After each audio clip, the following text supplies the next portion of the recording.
Welcome to the source. The source. Source. Hey, get the source. About that, the home run was a grand slam, right? Yeah. I personally wasn't involved in that game, but yeah, there was a celebration for it. What's up, everybody? Happy Tuesday to all. Hope you had a good Monday night. My picks on the website went 1-1. My personal bets went 1-2. So I lost a few dollars last night. I thought I was going to sneak that Giants Astros over there at the end, and I didn't deserve it. It was 1-1 after 9 innings, but I ended up missing the push by 1 run in extras. By the way, that might have been the biggest choke job of a baseball game ever. I think the Astros had back-to-back. I don't know if I was on back-to-back plays, but 2 terrible defensive plays to lose that game and gave it away to the Giants. Anyway, we'll talk about baseball in a second. First up, WNBA. Mystics on the road in Atlanta to play the Dream. Looks like the Dream laying 7 points at home. The total sitting at 156.5. Gentlemen, who wants to bat lead off? Go ahead, RC. I like betting last. Yeah, I can go first. So we have the Mystics and the Dream. So I took the oh boy, where did it go? So I took the over 156.5. So two things is and Brittany Sykes, I think she's only played 1 game, right, Chris? But she's an impact player. Obviously, I mean, both of these players are impact players on both sides of the ball, but more so offensively than defensively because this team has been struggling. I mean, they haven't even won a game yet, but having both of them back is going to be a big boost for them, both for pace and offensive efficiency. And the other side, you had the Dream Team, who I think that Tina Charles, she should be able to dominate within the paint, even with Shakira Austin back. I think that team has been giving up points and rebounds to centers pretty efficiently. So Charles will have a good day, but other than that, Ryan Howard has been struggling offensively, but a game like this where they know they can win, I think she'll feel a lot bit more comfortable with the pace as well, and knowing that they're not facing a top tier team like they have been, recently in their more recent games. I mean, they dominated against who did they face last? The Chicago Sky. The Sky, yeah. So I had the Dream in that Sky game, and a lot of people were on the other side because of how they played against the Liberty, about how they played against the Sun and the Aces. But those are top tier teams. Like 4 of their last 5 prior to Chicago were playoff atmospheres. I mean, championship type teams. So going against a team like the Mystics, going against a team like Chicago, I could see them kind of dominating this, pushing the pace and playing really well offensively. So I took the over, and the total is really low at the 156.5. So that was the way that I went on this one. Over 156. Chris, anything on this one? Yeah, I like that. RC. I was thinking over 2. Shakira. So Cal, I've been coming on your show talking about Shakira Austin, Brittany Sykes not being available, keep fading to watch the Mystics in some type of way. The way that you can actually play them is in the first half. Like, they've been really good. And shout out to my guy RC and all of the money ballers over there.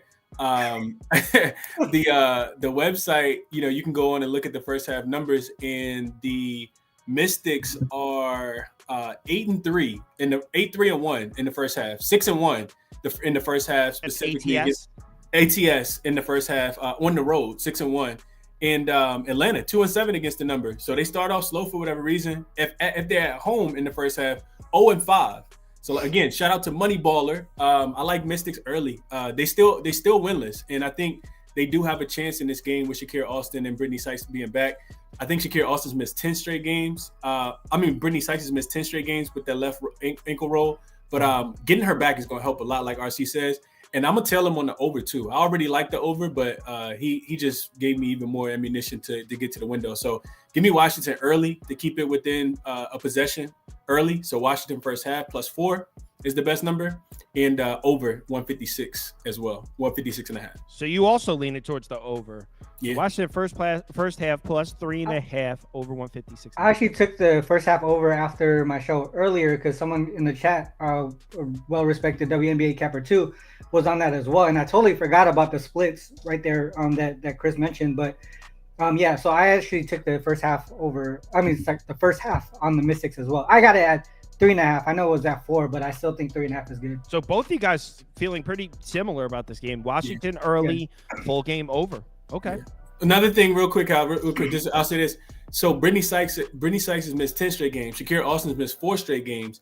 And if with it being their first game back, Washington already kind of falls off in the second half.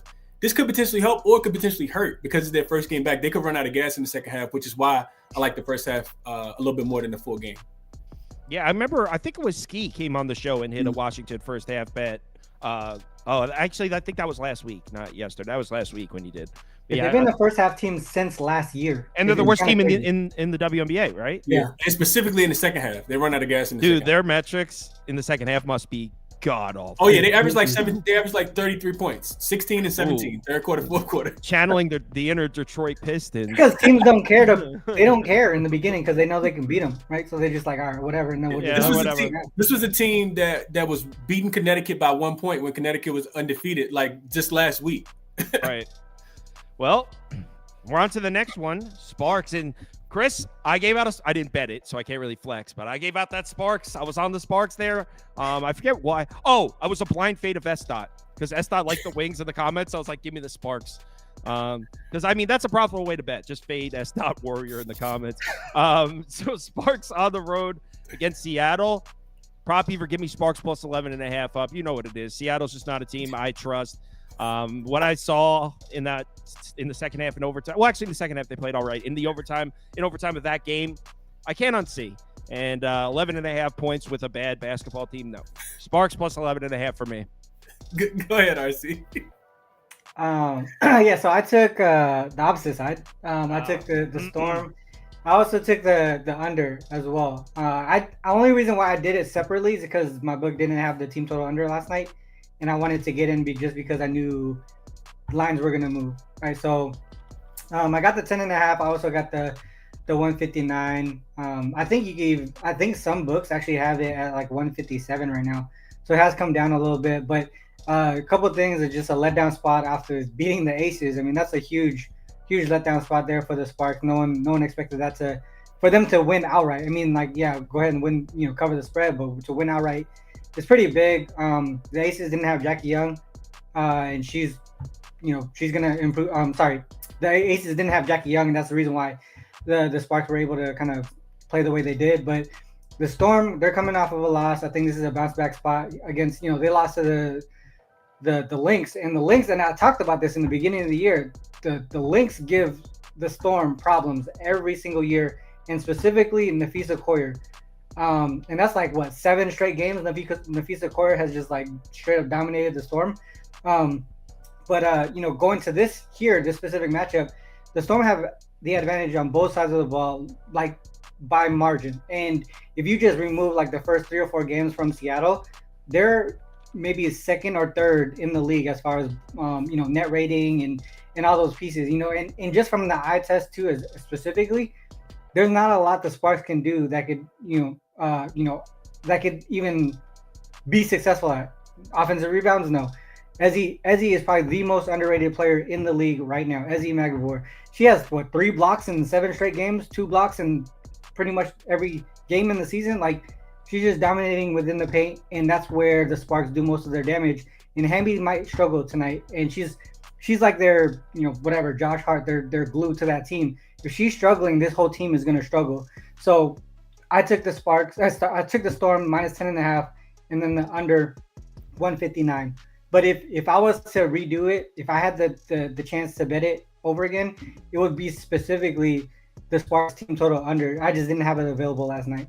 Okay, so yeah, that you like the Seattle and you like the under, which means essentially you like the LA Sparks. My only worry was that the Storm just dominated so much that they push it over slightly, but we'll see what happens. It's a sell high spot on Seattle. Could be after a 19-point loss, definitely a sell high. This dude, RC. So I agree with a lot of what RC said. You got a team. So when you're just thinking about this situationally, you got a team that's off back-to-back wins as a home dog versus a team that lost. They weren't a favorite, but it was the first game they lost in like 6 in a row. So definitely lines up for a Storm. For the Storm. Do they win by double digits? I'm not sure. I did see like some glimpses in there. You got Lasia Clarendon came back. She played well off the bench.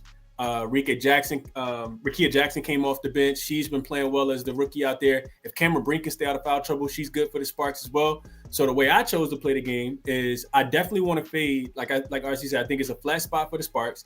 So give me the Storm early. I played them first quarter minus the 3.5. They have one of the best starting five lineups in WNBA. And their first half numbers have been first quarter specifically, numbers have been really, really good. So I'll take them. I think it's a 5-point win at least at the end of the first quarter. And then I also, kind of what RC was talking about, I'll play over on their team total because I do think that they can score. Sparks giving up 86 points anyway. Their team total is 84.5. Can be really difficult to picture the Sparks on the road. But the last time they were on the road, Kyle, I came on your show and I gave them out +5 against the Mercury. They lost that game by 19 points and gave up 87 to the Mercury. I was so pissed that day. And 3 of their 4 losses so far, they've allowed their opponent to go over their team total. So I do think that the Storm, they're playing at the top 3 fastest pace in the WNBA. They got a bunch of firepower out there with Skylar Smith-Diggins and Nneka Ogwumike and Joel Lloyd. So I think that they run it up today. Horston off the bench. I'm not worried about. I think the Sparks have a letdown defensively. Offensively, they may be able to score just a tad bit. Storm defense is pretty good, but I think that the Aces just scored 92 points against the team, and I expect the Storm to be running just as fast. So I'll take the over 84.5 on their team total, and I'll take Seattle first quarter minus the 3.5 that they get off to a big lead early. So I'm on a Sparks Island. It's okay. I'm cool with that. I'm not betting this, by the way. Someone asked, like, Kyle, are you just fading Estot here? I don't know shit about the WNBA. I'm just talking shit. I don't know anything. So I'm putting it up there because the Storm robbed me of a full unit, and I was all confident when like everyone tailed me in the Discord, and we were like, guys, let's WNBA, let's do it up. That was like a long it was the second game of the season. See, after they lost to Phoenix, after they lost to Minnesota the first game, then they lost to them the second game too in overtime. Remember, Joel Lloyd fouled out. Minnesota giving the disgusting. They've lost what 4 times, and 3 of them have come to the Lynx. Yeah. Uh-huh. Yeah. All right, next game, please, Mr. Prop Beaver. No, they actually lost 3. They only lost 3 times. All 3 of them have come to the Lynx. They have beat everybody that's not the Lynx. They 7-3, right? I didn't even realize 3 of their losses were to the same team, to be honest. Yeah, they've only lost 3 games, right? No, they lost to Liberty. Oh, Liberty, that's what it was. Okay, all right. So it's Lynx at Vegas. So Lynx Aces. Aces laying 6.5 points at home. Lynx plus 6.5. 9-2 against the spread are the Minnesota Lynx. What's their actual record though? Because I know that they're not in first or second. Because first and second is Connecticut and New York. So are they in third? They're 8-3. They're 8-3. So they're right behind those 2 teams, the Lynx. Okay. Even without Ariel Powers on the team.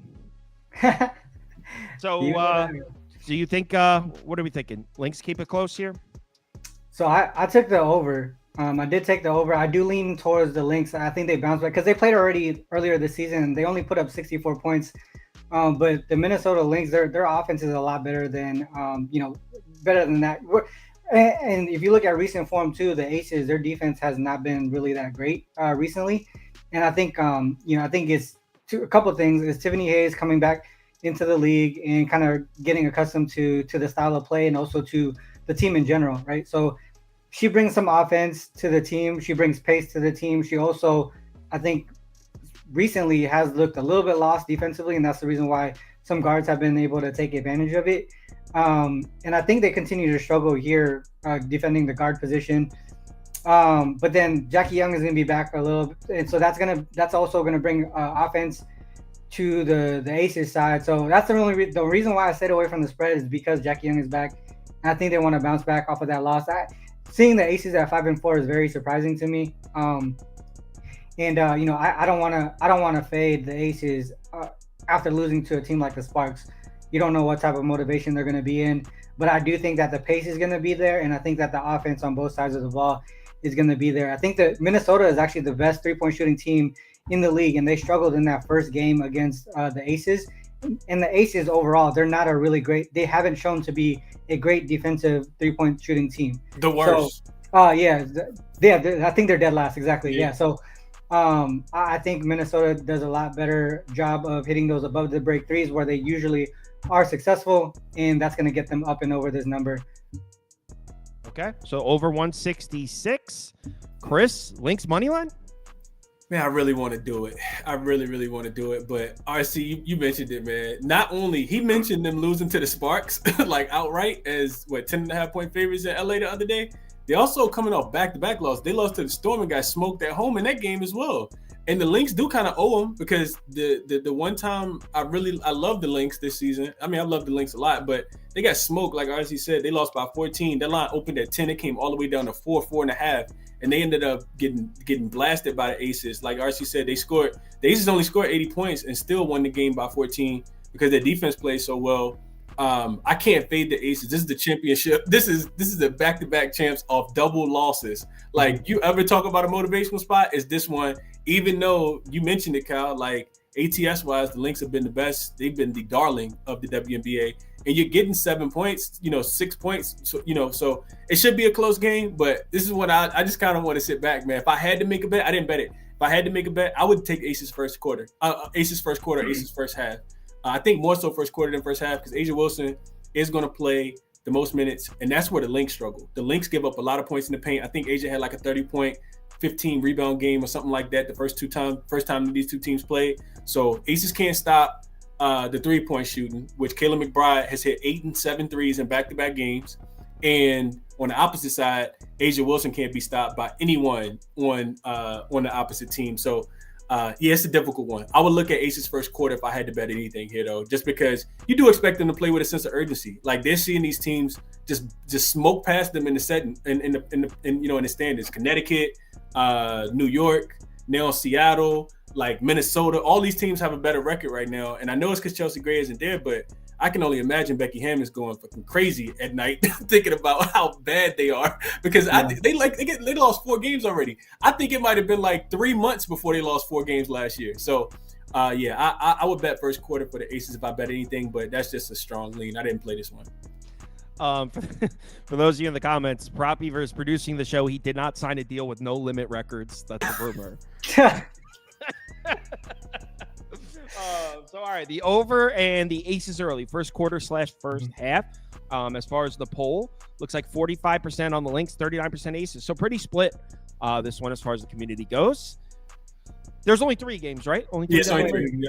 One thing to add on that Aces real quick. I would if they lose today, somehow they lose today, I would probably look to the Aces futures because one thing that I noticed is Chelsea Gray got added to the USA women's team. And if that's the case, that means she's almost ready to play.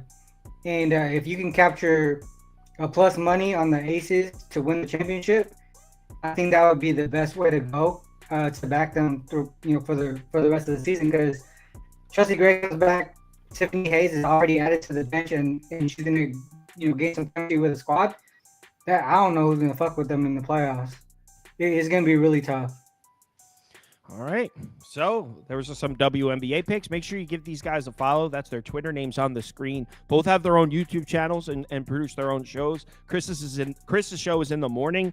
And YouCapper show is 2 hours before mine, 2 p.m. Eastern time, 11 a.m. Pacific. So appreciate you guys taking the time to come on. Definitely show them some support. And I'll talk to you guys later tonight. Best of luck. Giants money line. Appreciate you having me, Cal. We'll get to that. Here's Toast blowing his vape. All right. Toast, are you muted? Oh, okay.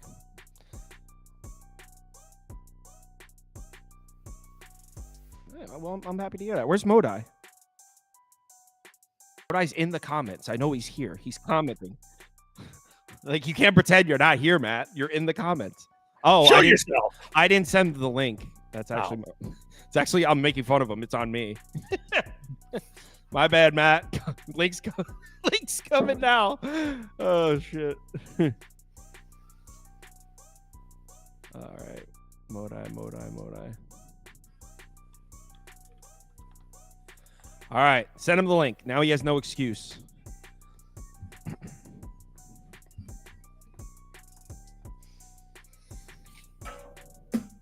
All right, let's talk some scene. 15 games. I got 5 bets open. There was definitely some games that I wanted to bet and couldn't pull the trigger on. Like that Royals plus 115. I wanted it, man. Yeah.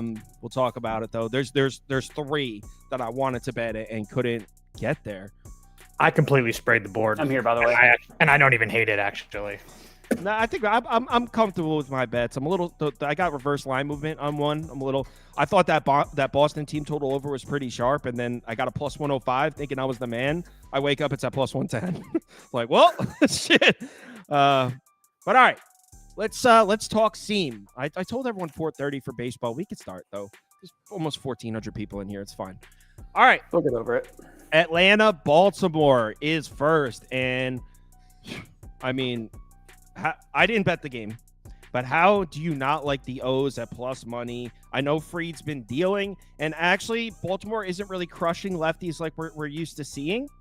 But I mean, Albert Suarez has been pitching pretty well, and the Braves aren't hitting. So it's Baltimore at home plus money. I'm putting Orioles up for the game. Didn't actually bet it. There was just other bets on the board that I like better than this one, but it would be Baltimore pass for me here. Albert Suarez really hasn't been that bad in his starts only. I think he's got 6 starts on the season, and game logs look fine.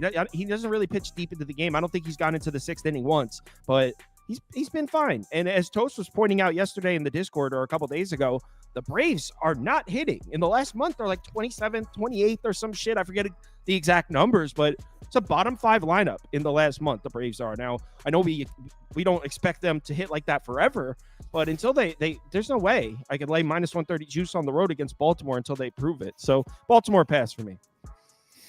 Yes.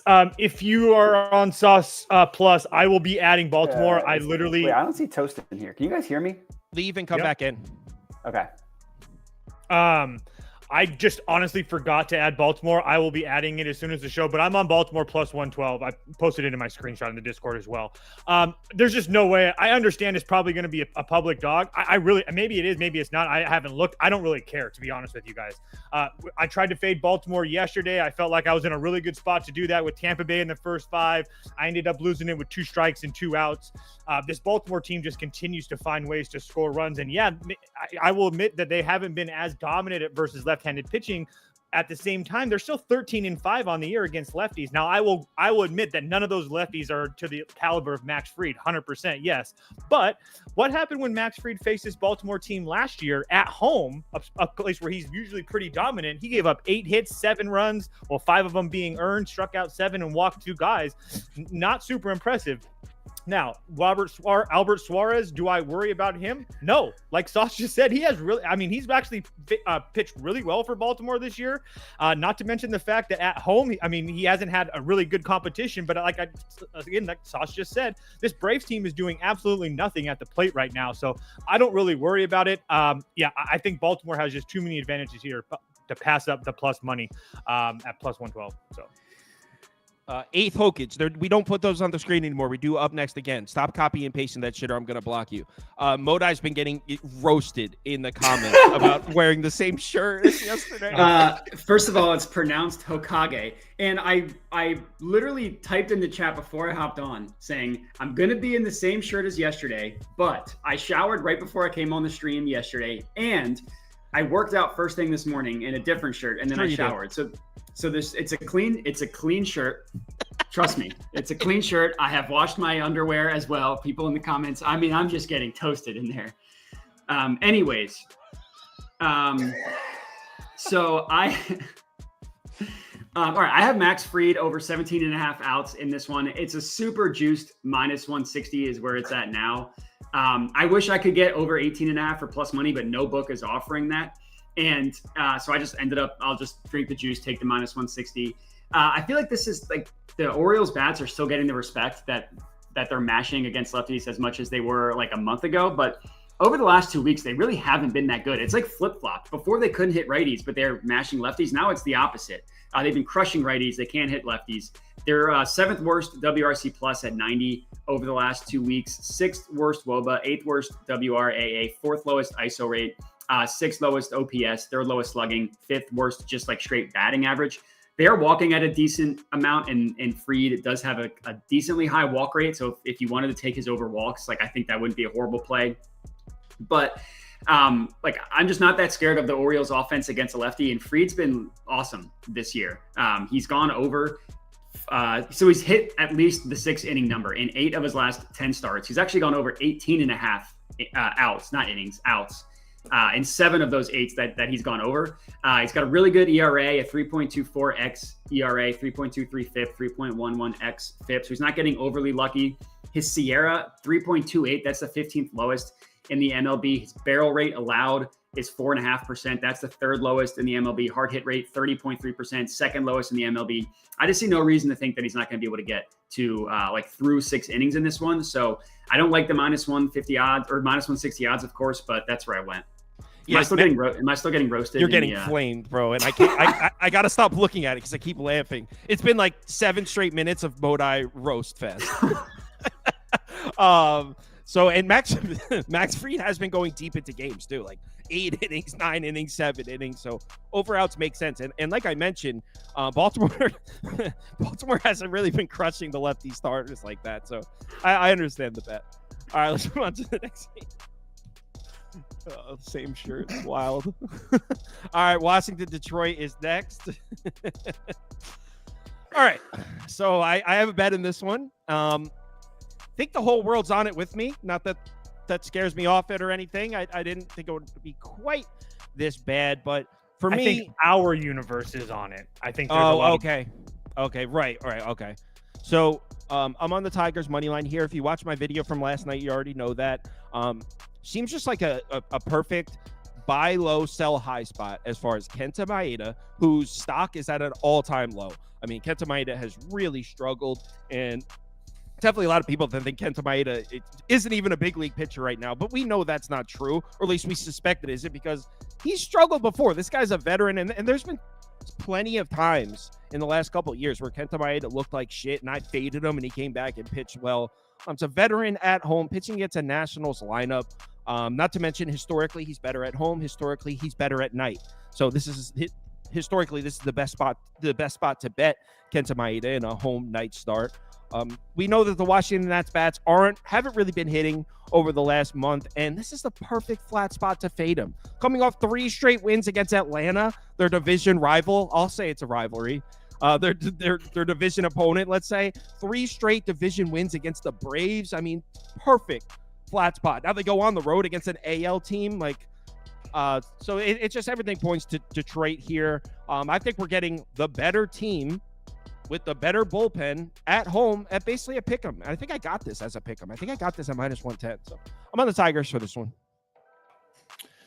Yeah, I played the Tigers as well. I also played them -1.5 at +180. I really can't add much to what you said. All I can tell you is that you rather get bad Kenta Maeda or very, very good. I mean, if you look at his game logs, it's either 6 2/3, 2 runs, or it's 2 2/3, 7 runs. I mean, I can go over it, but my point is that it's rather really good or really bad. And the ones that have been really good are all at home. Toronto, St. Louis, Minnesota, Texas got to him at home, but I think that was matter of fact, I'm almost positive that was a day start because that's what kind of started this whole Mayenta thing with Beavers. So, yeah, I just think that Detroit has too many advantages here. And then Mitchell Parker on the other side, he's been pretty decent for Nationals, but he's going essentially 5 innings and giving up 3 or 4 or at least 3 runs every time he goes out there. If he does that today, I think the Tigers win this game pretty easily considering with the advantage that they have in the bullpen. So, yeah, it's probably a little bit square, but I really don't care. I'm on the Tigers here. All right, Modi, what do you think, you same shirt ass motherfucker? It's the last time I ever wear the same shirt in back-to-back days. You were asking for it, bro. You put it on a tee for them. I know. I legitimately thought about changing for the sole purpose of not getting flamed, but then I wanted to see what the audience would say, and they did not disappoint. Yeah, you got it. You got what you asked for. You got it. All right, I have another outs prop here, and I only have 3 for the day. They just happen to be in the early games. I took Mitchell Parker over 16.5 outs.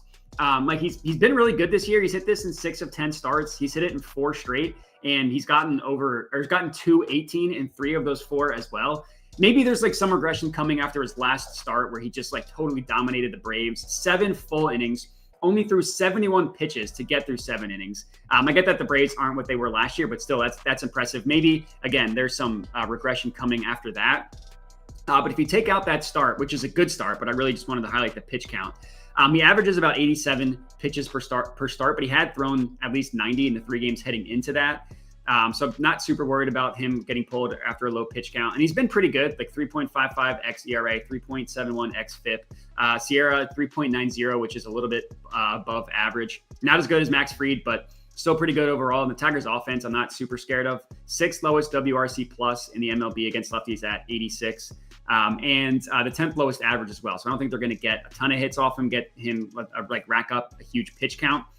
So yeah, that's where I went. And we don't need him to get through 6 full innings. We've seen him to get just 2 outs into the 6th inning, and he would cash this. So yeah, that's where I went.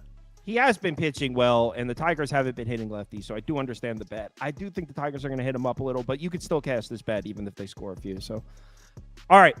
Me and Toast on the Tigers. Our poll's on the Nats. So my suspicion that everyone's on the Tigers, incorrect. 50% to 44% on the Nats. So as far as the viewership, you guys are leaning Washington. Okay. You're wrong, but okay. Next game, please. Prop Beaver. Cubs Rays. Speaking of people who are wrong. Speaking of people who are wrong, Prop Beaver. You. Oh, that's right. You're on the other side of this one. Well, Honestly, hold on. We could both win. Right. Okay. So I didn't hear your reasoning or anything. So you go first. Yeah, so I'm on the Cubs here. I sent it out last night at plus 120. I just feel like as long as the Rays don't smoke Tyone, I really like our chances here. Yes, Eflin has been really good at home this year and his career with the Rays. But this year, I mean, he's been effective in general, yes, but his home numbers are good. But the teams that he's faced, I mean, the Blue Jays, the Rangers, the Angels, and the White Sox. And yeah, I can understand that the Cubs aren't the same team on the road. But I do think they're just as good as the Rays bats, if not better. Chicago hits righties at a decent rate. I understand it's not the same as at home, but Chicago had the day off while Tampa Bay just finished a 4-game series against the Orioles. I'm just at a point now where you're going to give me plus money to fade the Rays. I think that my chances are pretty good at winning, so I'm going to take it. So yeah, I took the Cubs at plus 120. I mean, I don't love the price. I'm on first 5 run line, Prop Beaver. Tampa first 5 minus I have. It's plus 100. I don't know if we have a graphic. I don't think I texted it to Andy. Did I? Andy, did I text you for Rays first 5 run line? I don't think I did. So it's Tampa first 5 run line at plus 100. All right. So, yeah, I mean, the price definitely sucks if you're playing the full game on the money line. I do think the Rays win. And I still, if I was betting the money line, I would still play it at minus 142, but I wouldn't like it. I disagree with what Toast said about Eflin. Yeah, he's pitched against some bad teams, but this dude has been dominant. He was one of the best home pitchers in baseball last year, and nothing we've seen this year has given us any reason to think that's changed. I mean, he struggled on the road last year too, especially the second half of the season. He struggled on the road. So it's not like struggling on the road should change of our opinion of Eflin at home. He was arguably the best home starter in baseball last year, and 6 of his last 7 starts have been on the road. It's the ultimate buy low spot on Zach Eflin, because everyone's kind of thinking, oh, Eflin's just not as good as he was last year. Maybe that's true to an extent, but 6 of his last starts are on the road. If this dude made every start on the road, we would all think Eflin sucks. So that's the idea. Is now he's back at home. It's a buy low spot. I think he pitches really well here against the Cubs.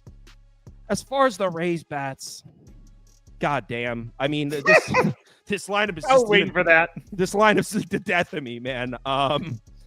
You know what, though? Thanks. I did cash a couple of those overs, but it was thanks to Baltimore, not to Tampa. But so I need 2 or 3 here from Tampa to get this. And Tyone had a nice little start to the season, but Tyone on the road, he's coming down. So I think I could get this. I just need 2 or 3 off of Tyone, and Tyone's been giving up runs to some bad lineups. So I'm on the Rays first 5 run line plus 100. Modai, what do you and your shirt think?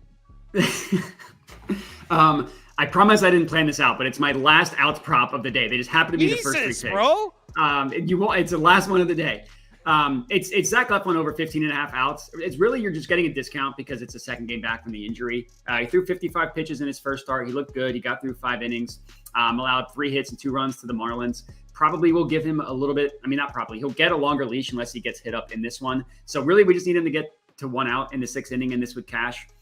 He's gone over this in 8 of his 10 starts prior to coming back from the injury, and he did it multiple times while also throwing in the 70s in terms of pitches. So even if he's capped at 80, he could still get just 1 out in the 6th inning.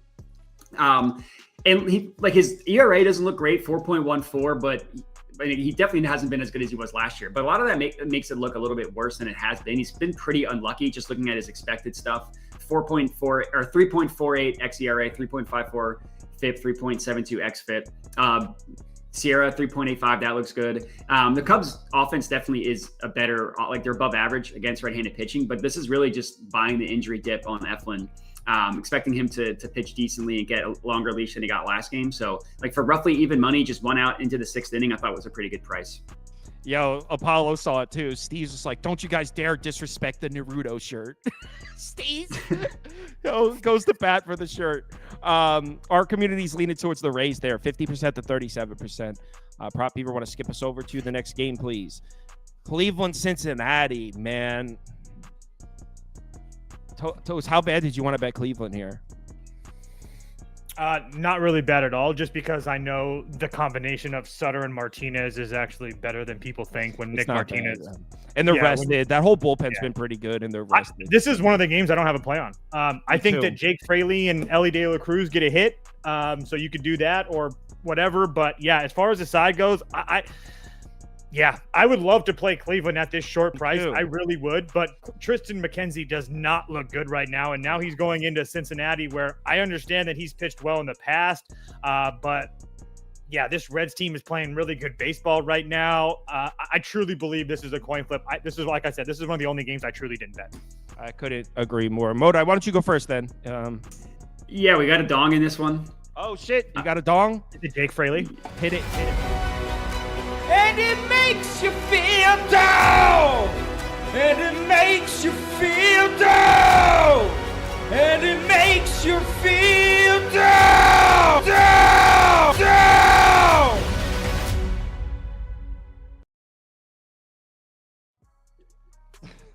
All right. All right, Modi. So share your dong pick.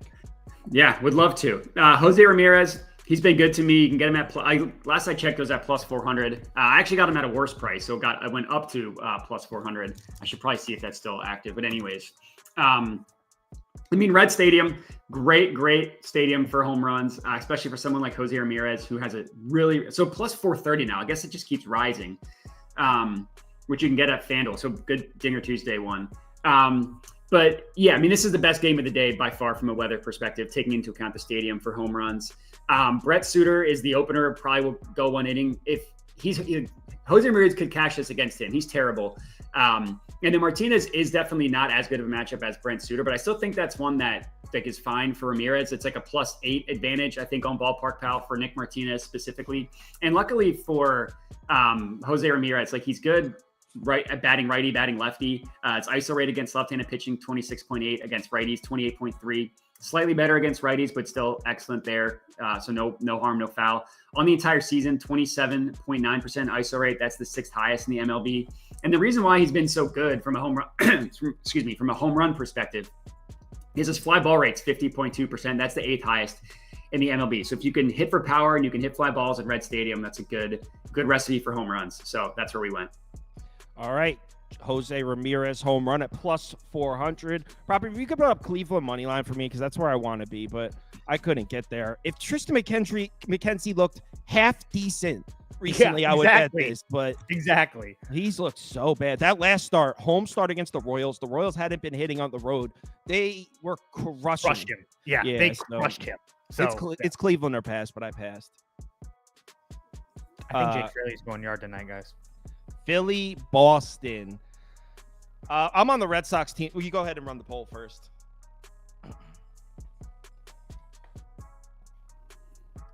Phillies on the road in Boston. Zach Wheeler pitching.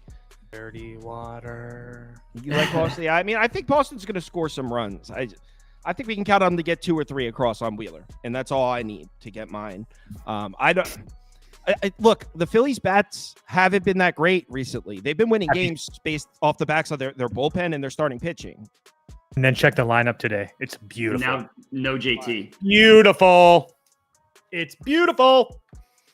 Let me examine Boston this. first 5, Boston full game, Beaver, just so you know.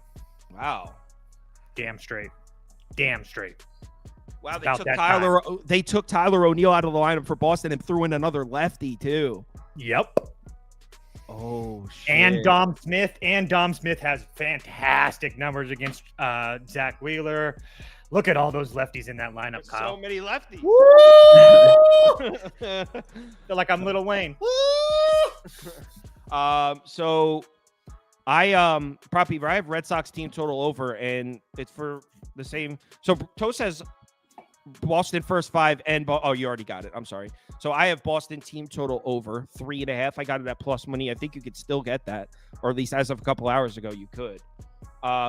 So Boston team total over 3, and I don't think we have a graphic. I don't really know. But Boston team total over 3.5 for the same reason that Toast just said. Zach Wheeler, definitely the man, no question. But this is just the worst spot for him. He's worse on the road. Actually, he's pretty significantly worse against lefty bats. And this Boston lineup is loaded with lefties. 5 of the first 6 hitters are lefties. 4 of the first 5 hitters. 6 out of the 9 hitters in the lineup are lefties. So he's on the road where he's worse against 6 lefty bats. This Boston Red Sox team got to him last year. Was it 4 runs in 5 innings or something like that? So he struggled with this team when he pitched against them last year. The reason I went team total over instead of just taking the Red Sox, I don't have a ton of faith in Cutter Crawford, and I think the Phillies bats will wake up at some point. So I just took Boston to get over 3.5 runs. Yeah. So like Sauce said, just to give a couple numbers to that Zach Wheeler's versus lefty situation versus right-handed batters, dominant 176 WOBA, 0.61 whip, 2.4 xFIP versus righties, 317 WOBA, 136 whip, 418 xFIP. To say this is his worst spot is an understatement, to say the least. Not to mention, like I just mentioned, that Phillies lineup. Okay, I got to start over. I'm also fading the Phillies because they're coming back from London, just like I'll be fading the Mets coming back from London as well. I understand they had a day off and stuff like that, but I still hate this spot for them. And also now you have the Phillies who aren't going to be using their starting catcher. You're going to have Garrett Stubbs in the lineup. So now the bottom 4 of that lineup is Sosa, Dahl, Stubbs, and Rojas. That scares absolutely nobody. Again, we're getting a huge plus price with Boston. Has Cutter Crawford been terrible? Yes. Terrible his last 3 starts against Atlanta, Baltimore, and Milwaukee. I just personally do not feel like he's that bad. I'm not trying to make a case that he's going to come out here and throw a shutout, but if he gives me 5 or 6 innings of 2 or 3 run baseball, I truly think I win both of these bets. So I'll take my chances at plus 1, whatever it is, 140 and 145 or whatever. Yeah, I'm more than happy to take my chances with the Red Sox. Man. Can I just leave, or is that just me? No, I'm here. Just you. Oh, the mic shit crap out again. I can't see good. Kyle anymore. I can see him. All right. Well, I'll just hop out real quick after I get my pick. I was on the under, then the JT news. I'm with the Red Sox. I'm with you, Toast, on the Red Sox. I take their money line. I didn't mess with the first 5. I just took the straight up money line, but I like the team total over as well. It's just I was down to fade Wheeler and I was down to fade the Phillies lineup, and now that JT's out, I just think that like instead of the under, which was priced at like minus 105, I think it just makes more sense to take Boston money line. So that's where I went, and then I'm going to leave and come back. Okay. So leaning towards Boston. I guess he can't hear me, so he's leaving and coming back. Prop Beavers, skip us on over to the next one. Obviously, polls all over the Phillies. Everyone's betting the Phillies. That was given. All right, Marlins. Is it really minus 150 now? What? The Mets are minus 150 now? Oh, yeah. That's absolutely ridiculous. Oh, God. Well, I didn't put it on the ticket or anything, so. All right, so Prop Beaver put. Well, shit, man. I wouldn't bet it at minus 150. I guess put it up for me. I wouldn't bet it at minus 150. It was minus 135 when I liked the Mets. Minus 150. All right, but yeah, I mean, I like the Mets here. I think they win. Put the money line, minus whatever. So Tyler McGill had one bad start. Meatball McGill. One bad start this year. Was on the road. Other than that, he's been great. He has really looked great since rejoining the team. Like I said, both of his home starts were excellent, and you couldn't have a better spot for a home start than at home against this Marlins team.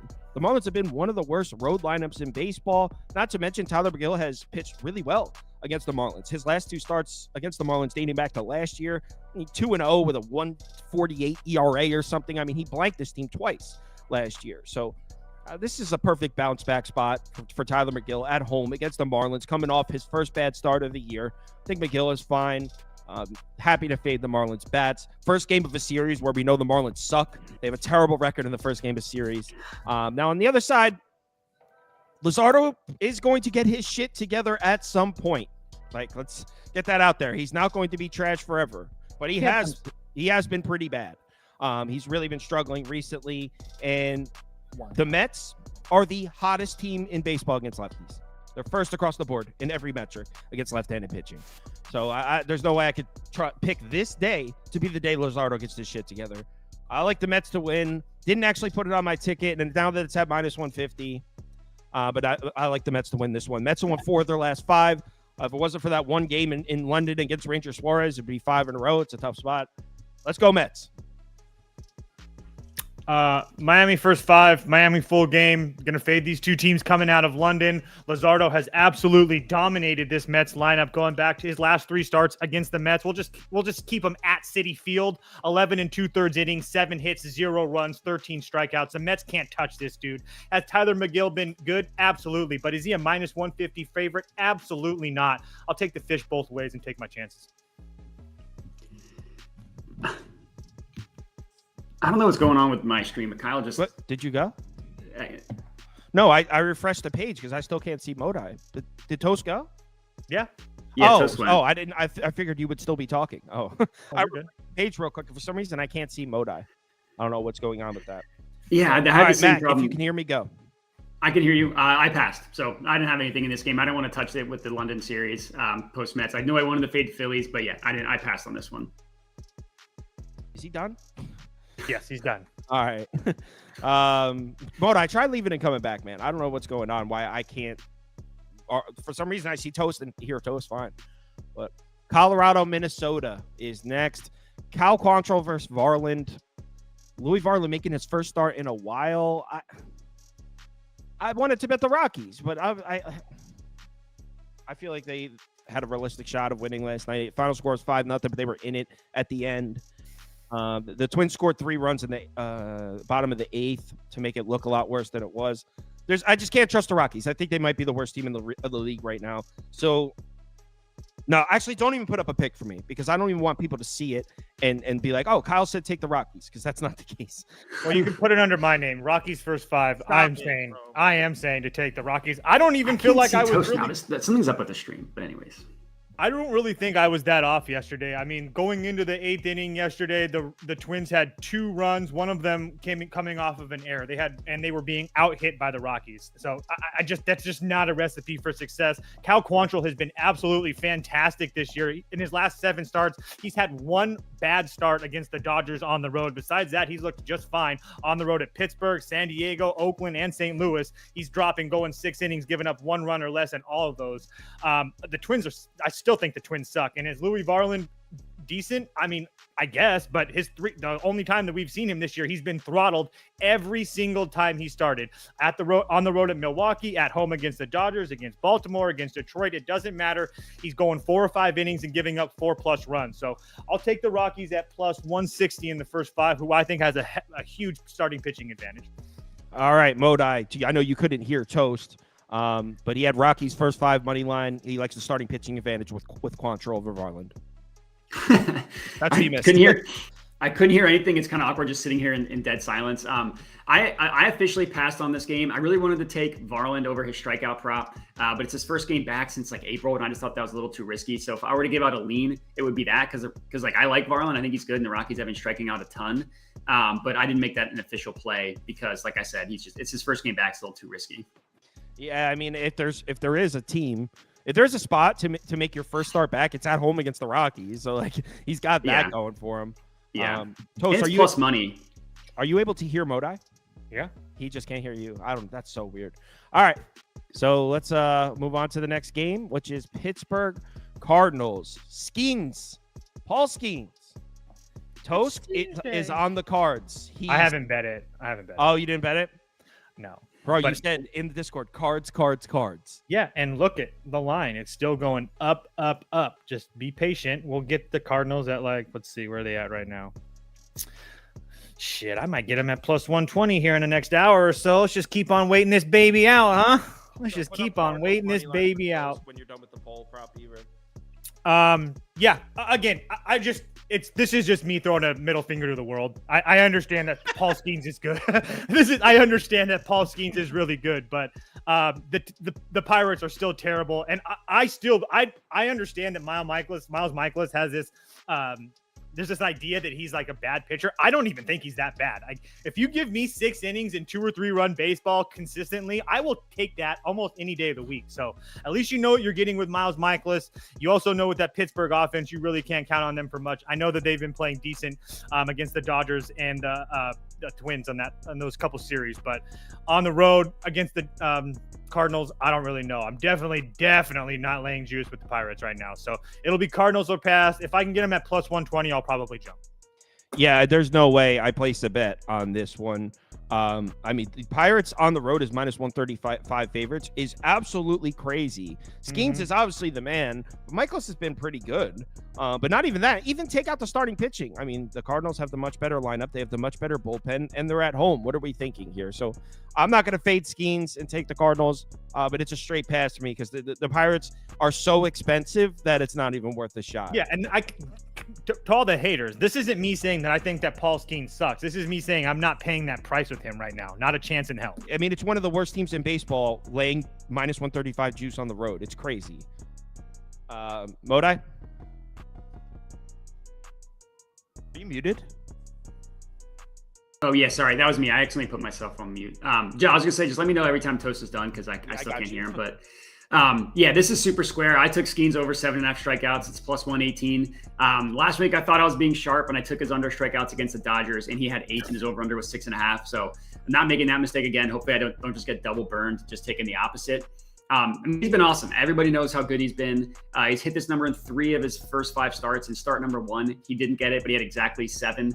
More importantly, 35.5% strikeout rate. That would be the number 1 strikeout rate in the entire MLB. If he had pitched enough innings to qualify, like above Glass now, above everybody. 4th highest swinging strike rate, 13th highest called strike plus whiff rate. I know, like, talking about how good Skeens has been is not surprising anybody, just putting it in context.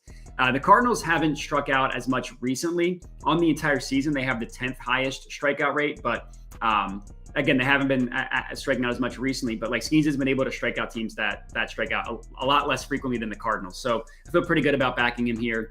You could also do his outs. I've seen people on that as well. I also think that's fine, but I just like the plus money of the strikeouts. So Skeens over 7.5 Ks plus 118. Okay. All right, Prop Beaver, skip us over to the next one. Yanks Royals. Oh, I want it bad. So if you don't know what I'm referring to, I'm talking about the Royals money line at this price. The question is, we need to sit back for a second and try to assess where we're at here. So we got the Royals, who've been one of the most profitable home teams in baseball. Betting the Royals at home and plus money has been automatic. I mean, it's been extremely profitable. They've also been one of the best lineups at home in baseball. I actually think they're second in baseball as far as producing runs at home. So they've been one of the best offenses at home. So here they are at plus money at home. How do you not take them? Toast? You don't take them because they've played 1, 2, 3, 4, 5, 6, 7. Their last 7 games at home, they've looked kind of like crap, to be honest with you. That's just a personal thing. They look like crap against the Padres. I feel like they got lucky to win that game on Sunday.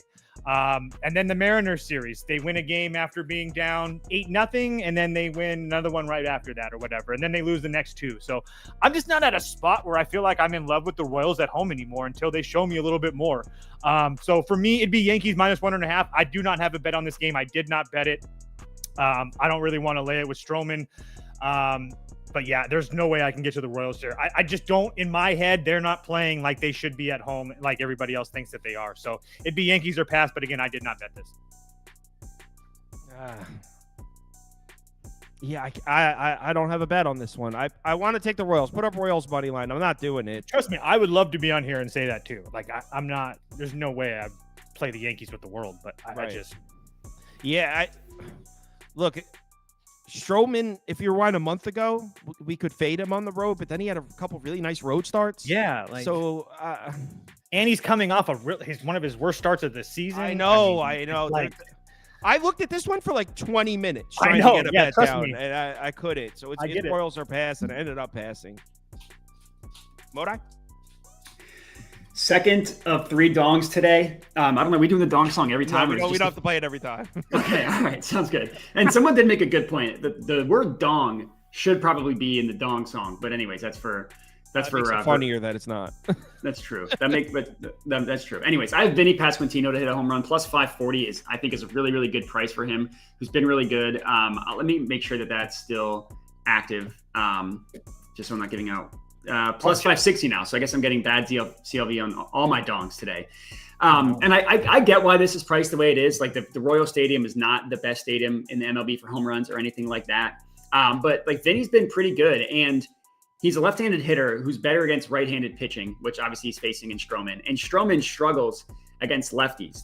But just looking at Pasquantino, he's hit 7 home runs on the year, which obviously isn't a ton, but 6 of those 7 have come against righties. His ISO rate on the season, 20.6% against righties, which is just in the great category, but he's been a lot better recently, which I'll get into. Another reason why I like him is he hits a lot of fly balls. He's got a really good fly ball rate of 45.8% against righties on the entire season.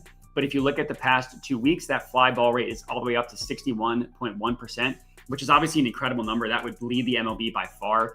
And his ISO rate over the last 2 weeks is up to 31.7% as well. And then for Stroman, our friends at Ballpark Pal gives this a plus 10 advantage in favor of the batter. Stroman's given up 10 home runs this year, and despite facing not as many left-handed hitters, 6 of those have come against lefties. His fly ball rate is slightly lower against lefties, but pull rate, hard hit rate are both higher against lefties. I like it even better for plus 560. I think this is a really good price. All right, so you're taking Pasquantino, and that reminds me of another thing where I was trying to get to Kansas City. Stroman struggles against lefty bats. Royals don't have any. What do they have? 2, 3 in their lineup. So if the Royals had a bunch of lefties, I think I could have got it. But it's a righty heavy lineup. Stroman looked good in his last couple of road starts and coming off a bad one. So I couldn't get there. Royals are passed. Not to mention yesterday it was the Yankees B team and they still were fine. And they're going to have everybody back today. Judge isn't going to sit 2 days in a row. So, I mean, I wouldn't call it their B team. They're missing Judge, Rizzo, Stanton. Oh, well, I don't count Stanton. I didn't know Rizzo sat, to be honest. I don't count Stanton's been on a tear, so you have to count him. Yeah, he's got blazing speed, too. All right. Toronto, Milwaukee. 500 feet, it doesn't matter. Toronto, Milwaukee. And Toast, go first, because who the hell is this pitching for the Brewers? He's one of their bigger prospects, Carlos Rodriguez. I don't expect him to pitch bad here today. I actually lean Brewers if I have to, but I understand that the Brewers aren't good against lefty pitching. But I just think that Toronto's a bad baseball team. They're not good. They're below 500 on the road. They're 5-5 their last 10. And I think a couple of the wins against Baltimore were really good. But I mean, they had an extra inning win against Oakland, and then they had one day against Oakland that they looked really good. Everything else is a real struggle for this Toronto team to win games. So Kikuchi's been really good. I will give him that, but I mean, at the same time, 2 of his last three starts haven't been great, and the teams that have hit him up are like the bad teams. Like, he pitched pretty well against Baltimore. Pittsburgh and Detroit both lit him up. So again, I'm just not in a spot where I'm going to bet Toronto at all. So I would take Milwaukee at the plus money if I had to bet this game, because they still have all their bullpen arms rested and ready to go. And I think that's a huge advantage for Milwaukee. So it'd be Milwaukee at plus 100. But like I said, I didn't bet it. I think that's the wrong side. And I can't really battle with you on it because I didn't bet this side either. But I think Toronto's the move here. We know the Blue Jays bats can't be trusted, but going into last night, they've actually been hitting. And I said that in the video. I took the Brewers last night, but I was like, guys, Toronto's been hitting. This guy making his MLB debut, Toronto's got some veteran bats in there. Not exactly the type of names you want to pitch against when you're making your debut. The reason I didn't end up betting this, and I like I said, I placed 5 bets. This just didn't make it. This would probably be my 6th bet that would have made the ticket. Would be Toronto here, Toronto first 5 run line somewhere in there. The reason I didn't pull the trigger, a couple things that really scare me for Kikuchi here. Number one, I thought we like got past this, like Kikuchi on the road, we can back him now. He started off the season with 4 great road starts, and me and Proppy were like, Kikuchi's on the road, we can do this now. That's over. The fake Kikuchi on the road thing is dead. Well, it's back. I don't trust him on the road. Number one. Number two, Milwaukee's got a bunch of righties in the lineup. Milwaukee's got some really shaky numbers against left-handed pitching. So when I first looked at this one, I was like, oh, yeah, I'm taking Toronto here. I don't care. Kikuchi on the road, I could get there because Milwaukee's been crushing righties. They haven't been doing much work against lefties. They got a bunch of righties in their lineup themselves, and it's Toronto or pass. I really wanted to get there. I like this one more than the Royals. This was probably the closest bet to being placed that didn't actually get placed. So Toronto or pass for me.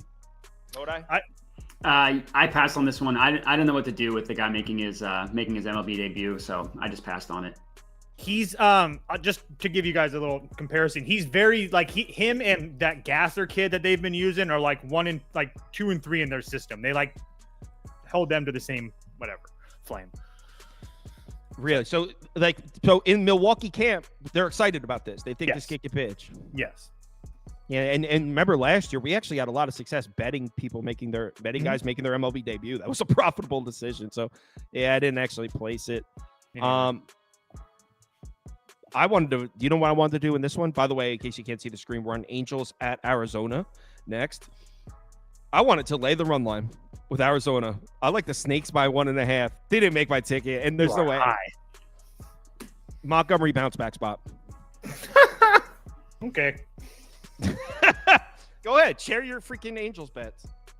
Angels team total over 3.5. I'm going to continue to fade Jordan Montgomery until he shows me that he can actually pitch in the Major League Baseball. I mean, he has been absolutely terrible. And sure, the Angels have not been great against left-handed pitching, but Montgomery has been absolutely terrible. He's been really bad at home as well. I will take the Angels to score 4 runs in 9 at-bats against this lackluster Arizona team that with Jordan Montgomery on the mound. I think Montgomery's about to bounce back, and I think all right, Montgomery has been really bad. There's not really much I could say to retort that, but we know he's not. Like, we know Montgomery's a good pitcher, and we were saying it. Which start was that? Who was the pitcher that was up against the Angels? Where me and Prop Beaver were like, the Angels party against lefties is over. It was Framber. So it was Framber the second time, and we were like, oh, everyone thinks they're going to rock Framber. Framber's going to deal here. He pitched a complete game. That's 3 lefties in a row that the Angels didn't get to. The party's over. Angels aren't hitting lefties anymore. And if they're not getting to lefties, this might be one of the worst lineups in baseball. Montgomery has had a few rough starts in a row. He gets back. Montgomery throws a gem here. Jose Suarez, if I remember correctly, he's a bullpen guy. He can go like 3 or 4 innings, right? Yeah, so he should be fine. Yeah, so Jose Suarez, not that he's bad, but he's not the type of guy that's going to give you 5 or 6 innings. That's just not that's not what they're expecting out of him. Angels bullpen hasn't been reliable on the road. Snakes have been hitting righties a little bit. So I like the D-backs -1.5. Give me. This didn't make my ticket because it feels crazy to bet Arizona -1.5 at home when Montgomery's been pitching like he has. But I really think the Arizona wins comfortably here. And I just one other point about the Angels versus lefties. Their last 5 lefties they faced: Framber, Rondon, Nestor, Logan Allen, and Framber again. Most teams aren't going to have good numbers when they face those guys. Modi? Yeah, third and final dong here. Another one I got a worse price. It's Joe Adell. You can get him at +500 at FanDuel now. So all 3 of these I got negative CLV, but that's fine. Really, I'm just fading Jordan Montgomery, who's terrible, and Joe Adell is significantly better against lefties. ISO rate on the year, if you just look at everything, is 23.7%, which is respectable. That's in the good category. But against lefties, it goes all the way up to 48.9%, which is crazy. Like, Aaron Judge has the best ISO rate in the MLB. His is at 39.7%. Adell has 11 home runs on the year. 6 of them have come against lefty pitchers, in a third of the plate appearances that he's seen lefties against righties. Obviously, Jordan Montgomery's been terrible this year. All 6 of the home runs he's allowed has been to right-handed hitters, which is what Adele is. Montgomery allows a pull rate, 49.6%. That would be number 1 pull rate in the MLB. Hard hit rate against righties of 35.3%. That would be the 4th highest in the MLB. His home run per 9 against righties is 1.46. That would be the 10th highest home run per 9 in the MLB. The dude is just terrible. Joe Adele crushes lefties. So yeah, this is where I went with him. Adele home run. Go ahead. Just to add to that, I was happy about that because I was already looking at Joe Adele. He likes them, and then over our friends over at Ballpark Pal, Joe Adele's the number 1 hitter on there as far as their bat versus pitch tool, as far as run creation. And Joe Adele's my wife's favorite player, so I like it. Yeah, I like it. We cast some Joe Adele bets last year.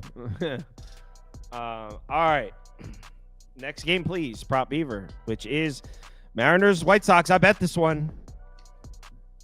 Really? It's time for a Brian Wu masterclass. I mean, that's all he gives. That's all he knows how to do. That's all he knows how to do. So I'll wait till Prop Beaver. I'm on Mariners -1.5 here. The stock on the White Sox lineup has reached the perfect time to sell. Brian Wu has been great at home against the White Sox. This is beautiful. You got Thorpe making a start. He's a righty on the road pitching against a bunch of veteran lefties. I know the Mariners lineup hasn't really impressed us recently, but is this his MLB debut, Thorpe, or is it just his debut of the season? MLB debut? Yeah, so you got this kid making an MLB debut on the road against a bunch of lefties in the Mariners lineup. I don't even think the Mariners necessarily crushed this kid, but this is more a bet on Brian Wu, who I think is a beast. And I'm saying final score 5-1 Mariners. I got this at +100. So I actually bet this one. And while Toast's talking, I'll pull up my spreadsheet because there were like 2 or 3 more points that I liked for this one, but I don't have my notes in front of me. So I do have some more for you guys if you're still on the fence. So go ahead, Toast. I'm on first 5 over 3.5 at -115. I understand that I lost it yesterday. There was no runs through 5 and 12 runs total. Little unlucky there, but I'm going right back to it. Has Brian Wu been absolutely fantastic? Yeah, 3 of his last 4 starts, he hasn't even given up a run. The one start that he did give up a run was on the road in Washington. At home, he's been essentially lights out. I mean, I think he's given up 1 run this year at home. Again, I'm not going to sit here and try to make a case that he's going to hit up. I just feel like it's sooner or later he's going to give up a run or 2. I just don't feel like he's going to continue to go out 6 innings, give up no runs, 6 innings, no runs, 6 innings, no runs. I just feel like they're going to get the White Sox are probably going to get 1 or 2. And then Drew Thorpe, you've probably heard this kid's name a lot over the last couple of months. He was the guy that was the main centerpiece in the Soto trade for the Yankees, and then the Padres shipped him off for Dylan Cease as well. So the ceiling is extremely high for this Thorpe kid, but I do expect the Mariners to hit a couple here. I obviously the books really respect this Drew Thorpe kid because they have the total set of this game at 7. Do they respect Drew Thorpe, or do they not respect the Mariners bats? Okay, I'll give you that. But regardless, they think that runs are going to be at a premium here. I still think that 3.5 is too low for the first 5. Both these pitchers would have to be lights out to them to hit that. So yeah, I'm going to take my chances with my first 5, 3.5. So a couple things here. Number one, this dates back to last year too. Brian Wu, insane numbers against righty bats, and that's not new. That was the case last year too. He's got righties against them, 105 WOBA. That's like practical joke. Against righty bats, he's got a .35 whip. 1 base runner per 3 innings. Like video game numbers. Like playing on Rookie, MLB The Show. Yeah. Like no righty bats are touching him. The White Sox are projected to have 6 righties in the lineup tonight.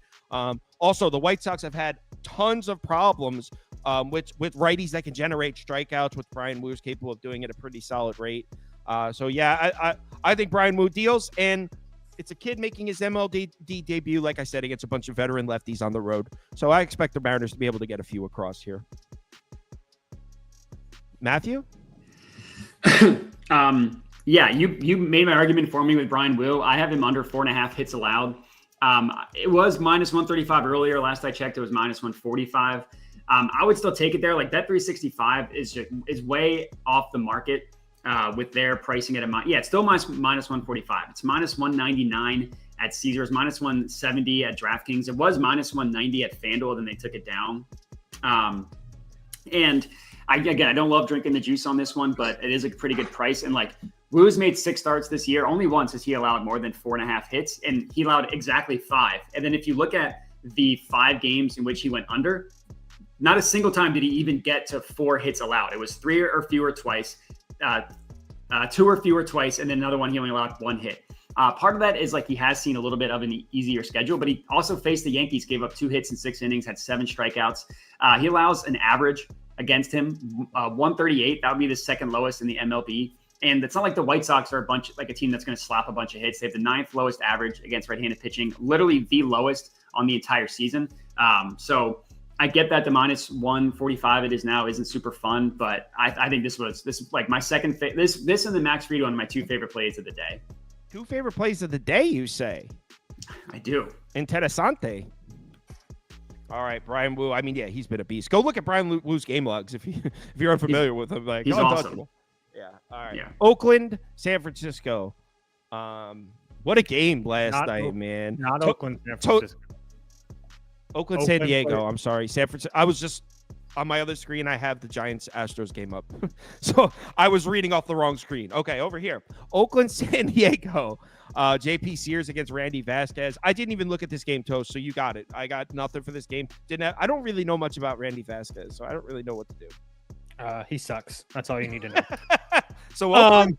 Yeah, Oakland first 5 for me. Hey, really? Yeah, I played Oakland first 5. You could play full game too. I wouldn't hate it, but the Padres bats have been kind of hot. I just don't want to deal with the Oakland bullpen. I understand that they have Mason Miller and whatnot, but the other guys aren't really guys I really want to worry about. And the Padres have been hitting lately, but not lefties. And lefty JP Sears has been pretty damn good for Oakland. I mean, he's had a couple bad starts on the road. His last 2 starts on the road haven't been great. On the road at Kansas City and on the road at Atlanta.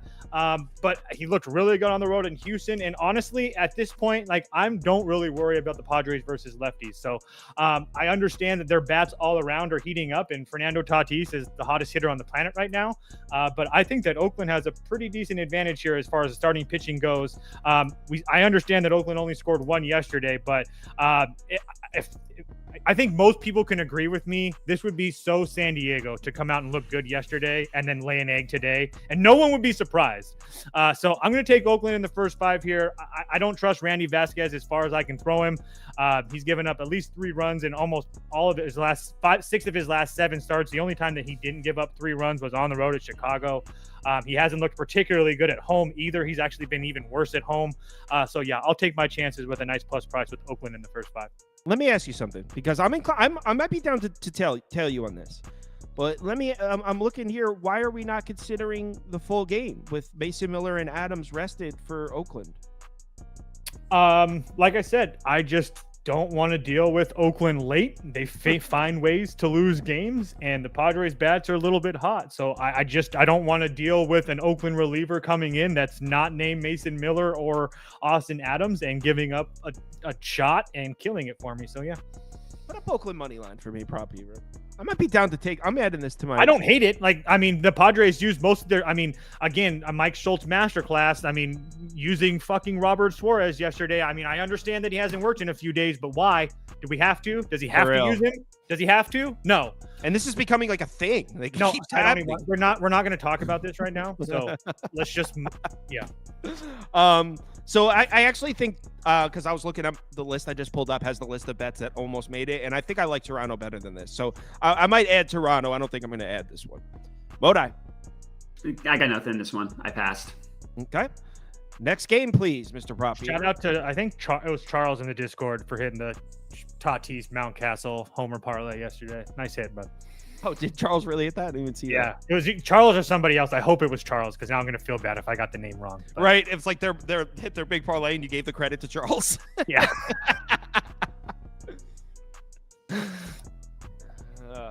So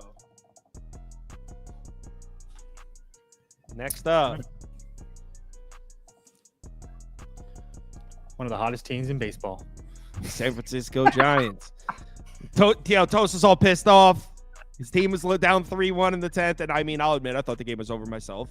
And by the way, The Giants didn't win that game. The Astros gave it to them. That was the biggest choke job of a baseball. I don't know if you guys didn't watch. So it was the last game on. So obviously we all in the Discord, we all collectively had it on together because it's the last game on. And the Astros botched 2 ground balls in a row. One to the shortstop, one to the pitcher. And I mean, hit the glove. It wasn't like they weren't challenging plays. They were somewhat routine. I don't even think they had to move side to side. No, on either one of them. The one shortstop was just like a simple backhand. It was right there. And then the pitcher didn't have to move at all. He literally bent down and hit his glove. So the Astros, the Giants didn't win last night. The Astros lost is the best way to describe what happened. How does this Astros team bounce back after a disgusting display of late inning heroics? I was looking at this game and I wanted to bet Houston. If I'm being honest, dude, Jordan Hicks is starting to fade a little bit. Or am I crazy?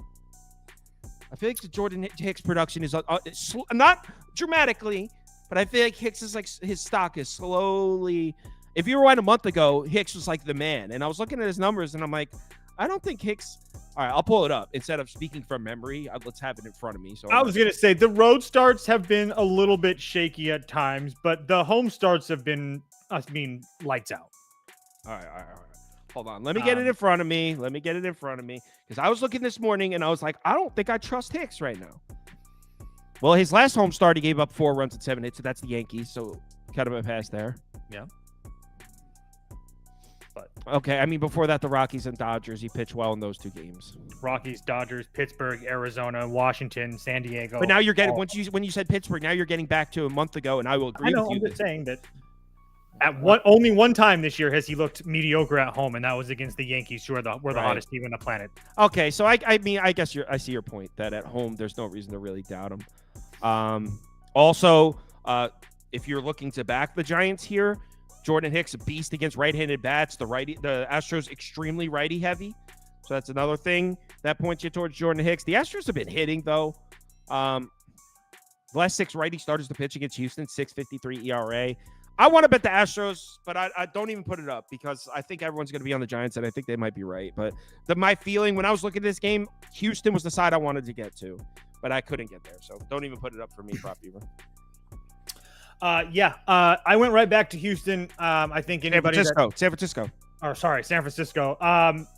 Like I said, going into last Wednesday, guys, if they won that game convincingly, I was going to be on them every day. Until they give me a reason not to. Was yesterday extremely lucky? Hell yeah. But at the same time, and now I feel like we even have a bigger advantage with the Giants with Jordan Hicks on the mound. Blanco started off really, really good for the Astros, but his last couple starts, he's been much more vulnerable. I will give you, they were at home, and he's been pretty good his last 3 road starts. Oakland, Yankees, Colorado. Pretty damn solid. But again, this Giants team just continues to find ways to win. Jordan Hicks is pitching extremely well against a whole bunch of righties in the lineup. Now, when we get to the bullpens, it gets a little bit more sketchy on the San Francisco side, but bear with me here. You're probably not going to have Camille Duvall. He's pitched 15, 22, and 19 in 3 of the last 4 days, but you're probably going to have most likely everybody else, maybe not Eric Miller, but I expect Walker to be available because he's less than 25 in 5 days, 25 pitches in 5 days. Flip it over to the Astros bullpen, and that's where it gets still a little bit kind of shady. The Astros really aren't in good shape either. Haters went back-to-back days. And Montero has went 3 straight days in a row. Taylor Scott has went 2 of the last 3 days, and Seth Martinez has went 2 of the last 3 days as well. Both Scott and Martinez is probably going to be available. Scott, Montero, and Hader will not be. And the only time you're going to see Presley and Abreu is if they have a leader super late in the ball game. So if Blanco doesn't go deep into this game, you're going to get multiple shots against Sean Dubon, Nick Hernandez, Taylor Scott.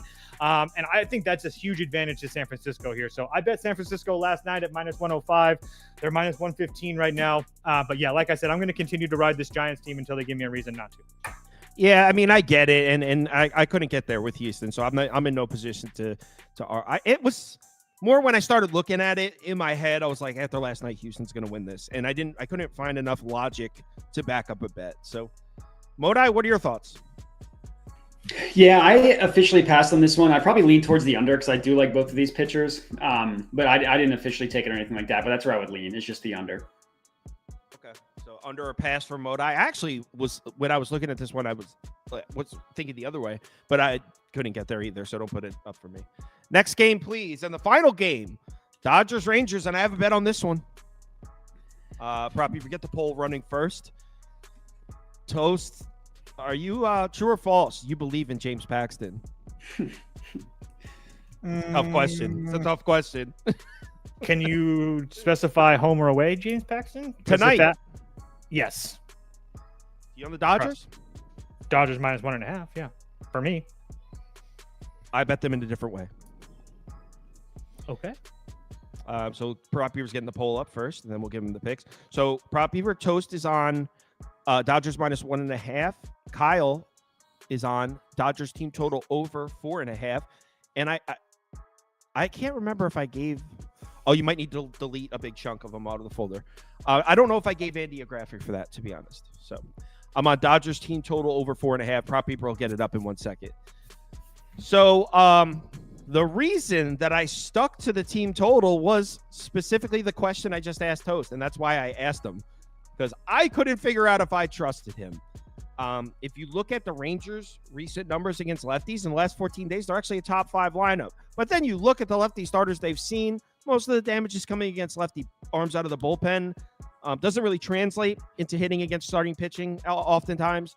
So I'm not in a position to trust this Rangers lineup. But at the same time, I'm definitely not trusting freaking James Paxton. He's been absolutely terrible. So made this one really challenging. See if Andy gave me a graphic. I don't know if he did. Okay. So I figured, you know what? I'll stick to the matchup that I like, which is Dane Dunning versus the Dodgers lineup. I think the Dodgers hit him. Dane Dunning has great numbers this year. Well, let's not say great. He has good numbers this year. He's having a good season. But there are a couple things I don't like here for Dane Dunning. Number one, where's the walk percentage? Here it is. Walk percentage, 10.85%.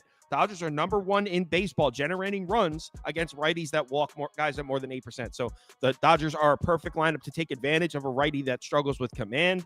Also, Dane Dunning, he's got great numbers on the season. Most of the damage comes against the weaker lineups. Against top 10 lineups, 5.40 ERA. So he struggled in the starts where he's actually seen good lineups. We know the Dodgers at home, certainly a good lineup.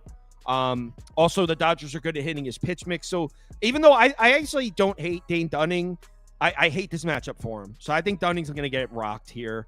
Also, it's the Rangers bullpen on the road. So even if they only get 2 or 3 off Dunning, we should be alive in this one.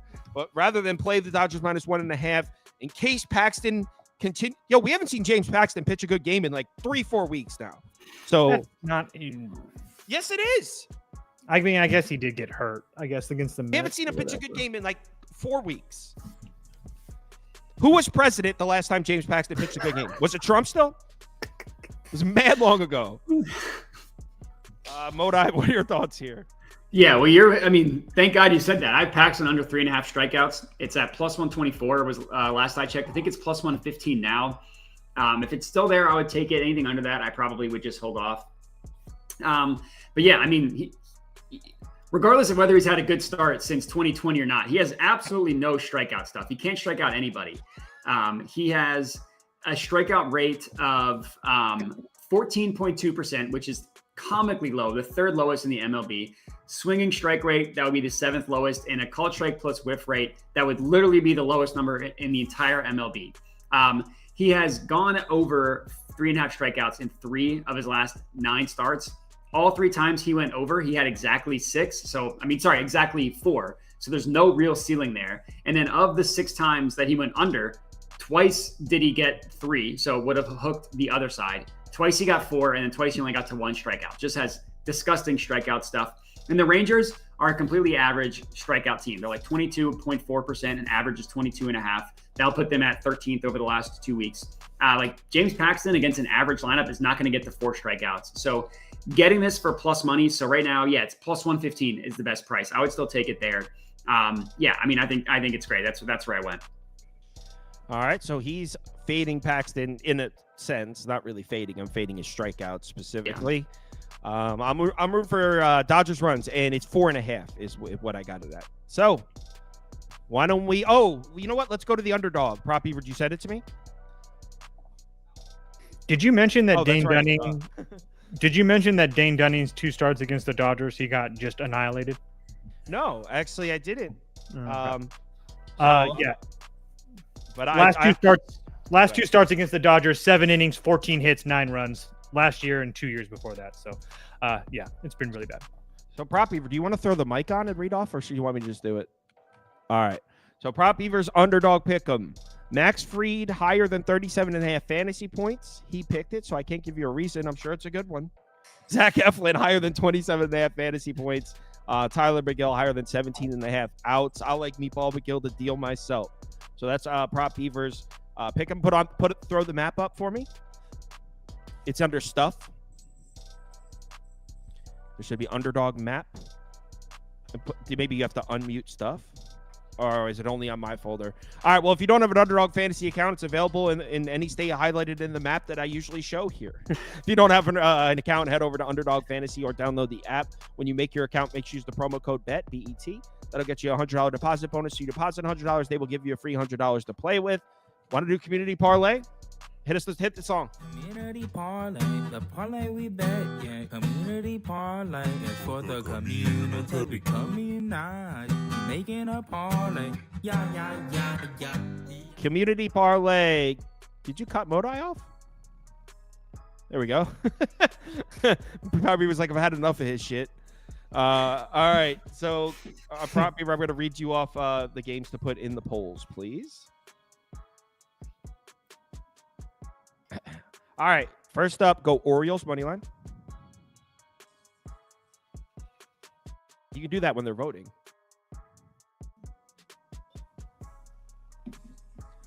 All right. So first up is Orioles money line. Then they voted Nationals. Give me the Nationals money line. Rays money line. Guardians money line. Yeah, Charles had a unit on Gunnar Henderson and Tatis to hit a home run. He made 8 units on that one bet.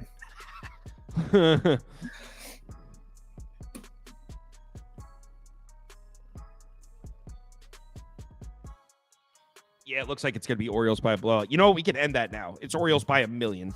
So Baltimore is in the Community Parlay. Wow. 66%. Yeah, everyone voted for the Orioles at plus money, mind you. All right, next up, we got Phillies money line, then Mets money line, Twins money line, and Pirates money line. Second leg of the Community Parlay coming up. Cast your votes.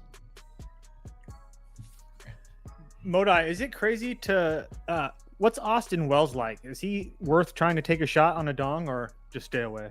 I know I'm putting you on the spot. So answer the question, Matt. Oh, he can't hear. Oh, he can't hear Toast. Oh, all right, never mind. Yeah, I feel like just a loner asshole every time. That's right. He can't hear Toast. Like, My bad. just everyone watching, like, you looked like you just like listened and ignored him. You're like, what do you ask? he asked if what are your thoughts? He's thinking of taking a shot on an Austin Wells home run. Austin Wells. I honestly, that his name did not come up at all in my research. So I'm as helpful as if I was ignoring the question. No, I might as well have ignored it. Yeah, honestly, yeah. Someone did ask about Marcus Semien, which I think I saw someone, I forget who, someone on social media was on him, which I don't think is terrible. I forget who asked that, but I meant to respond earlier. But yeah, I mean, I didn't take him myself, but I saw someone else on him that I thought was good. He's got decent numbers against Paxton or something like that. I think he's like 4 for 16 with like 2 homers against him or something. So. Mariners. All right, third leg of the Community Parlay. Cast your votes. Come one, come all. I'm voting in this one. I'm not supposed to do this. I just voted for Mariners on money line. Stop me. Try and stop me. We can't. Oh, you guys are voting for the Yankees. Come on.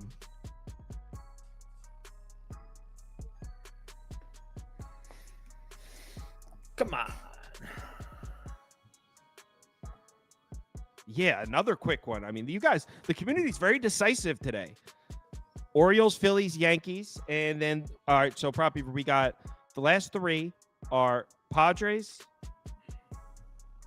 Giants, I'm sorry, Giants, and Dodgers. And then what's second place on that last poll that you just did? Put the Mariners back in.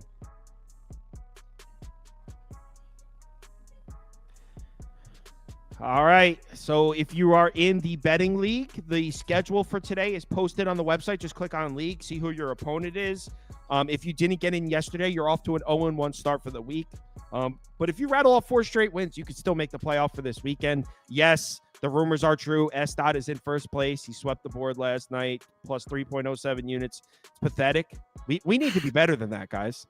We can't be letting squares like S-Dot be in first place of our league.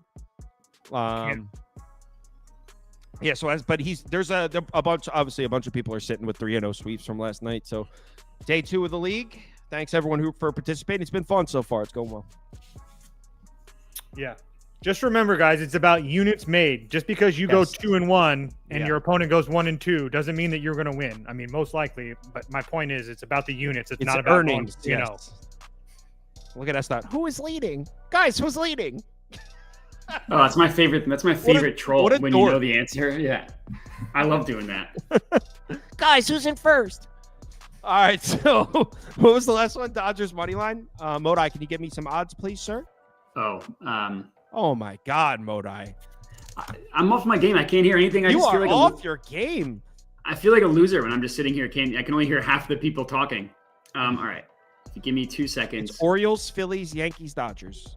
About Orioles, as square as it Phillies, gets. Yankees, Dodgers is plus 906 on FanDuel. 906. So the community parlay, Orioles money line, Phillies money line, Yankees money line, Dodgers money line, plus 906. Thanks everyone for watching. My final bets are posted on KyleKirms.com for those of you that are signed up for Sauce Network Plus. As far as Tinkertown, you're done tonight. That's my opponent in the league tonight. I drew Tinkertown. You know what's funny is he sent a message in the Discord. He goes, "Guys, thanks. Really appreciate the league. I'm still learning how to play," or something like that. And then I drew him today, so I'm up against Tinkertown tonight. Let's have ourselves a good one tomorrow. Most likely, we're going to do a short day show to go through the MLB day games like we usually do on Wednesday, but I haven't looked yet. I'll post it on Twitter in the schedule and all that. Thanks everyone for watching. Bet responsibly. Have a good one. Later.